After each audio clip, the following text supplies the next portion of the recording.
Worry, anxiety, these things are more prevalent than ever before. How do you deal with them? Today is Thursday, March 13th. From Ave Maria Radio, this is Michigan Mornings.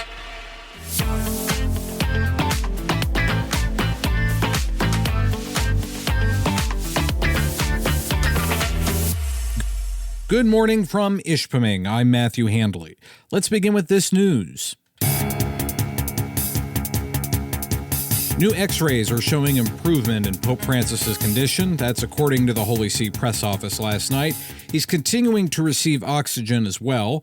Also yesterday, the press office denied the Pope will be going to Turkey in May after a statement made by Ecumenical Patriarch Bartholomew I, who had claimed that he would travel there to celebrate the anniversary of the Council of Nicaea.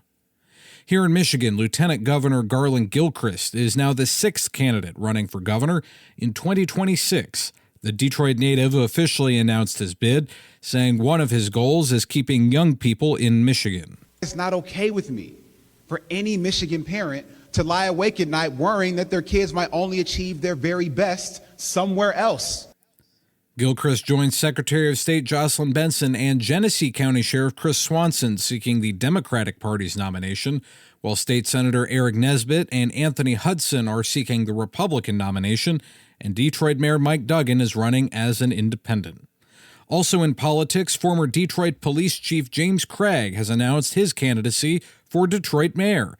He says small businesses, boosting public safety, improving education, government transparency, and expanding community partnerships will be his priorities if he is elected.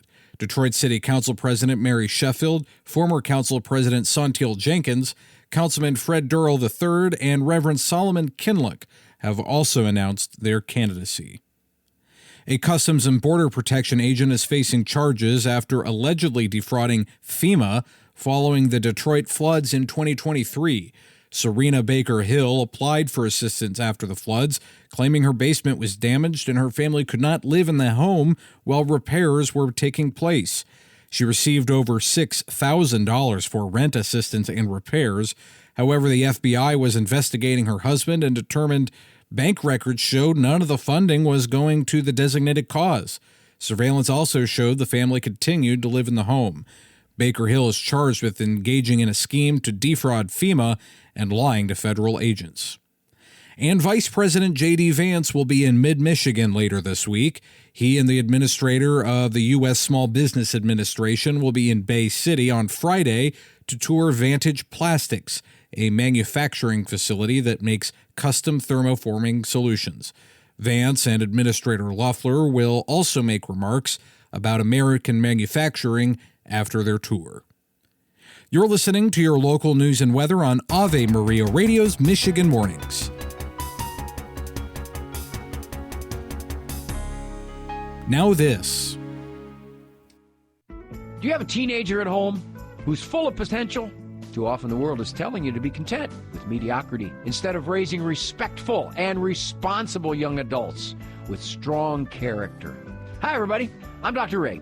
If you need some help, not only to navigate those teen years, but to really enjoy them, check out my book, Standing Strong, Good Discipline Makes Great Teens, as well as my other books on the store page at AveMariaRadio.net. In the Motor City today, we're looking at sunny skies with a high near 53. Tonight will be partly cloudy with lows dipping to 36.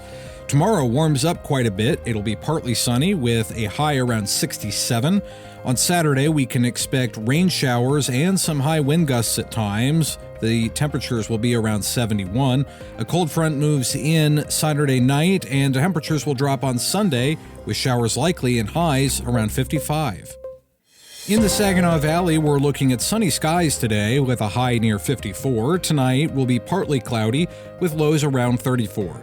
Tomorrow warms up. It'll be partly sunny with highs around 65. Saturday, we'll have some rain and some possible thunderstorms in the afternoon. Our high will be 71. A cold front moves in Saturday night, leaving us with a chance of rain and possibly snow on Sunday. Our high will be 49. Welcome back to Michigan Mornings. I'm Matthew Handley. A lot of people these days are worried and deal a lot with anxiety. Father Thomas Loya was on More to Life with Dr. Greg and Lisa Popcak to share some tips about dealing with worry and anxiety. We can be and should be vigilant about things and use prudence and wisdom, prepare for eventualities. That's okay. It's different, though, between that and worrying. Worrying is a kind of a dwelling on, a perseverating on potential or imagined dangers. That's the other part of it. It's related to anxiety, and it kind of strikes against the first commandment. That's why Jesus actually, in Matthew 6, he spoke against that. He told us, don't worry, trust. And First Peter, I think, is a really great quote for us. He says in there, 1 Peter chapter 5 in the Bible, so humble yourselves. See, letting go already means you've got to be humble. Humble yourselves under the mighty hand of God, that he may exalt you in due time. In other words, you'll be stronger to deal with things if you let go and trust God. Because then he says, cast all your worries upon him because he cares for you. If we can take that and roll that around in our minds, and then ask ourselves some other things, like an inventory.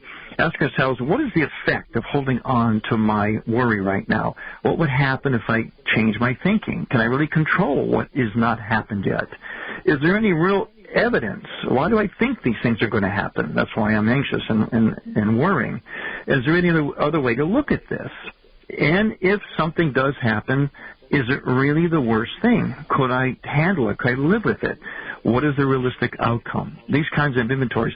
And that's just a kind of in sort of a psychological way of putting your trust on God, putting your cares onto God. The main thing is don't imagine scenarios. Don't work through them as if they're already happening, something you said earlier. And also, one more thing. There's a wonderful prayer therapy. It's a very simple thing called the Jesus Prayer.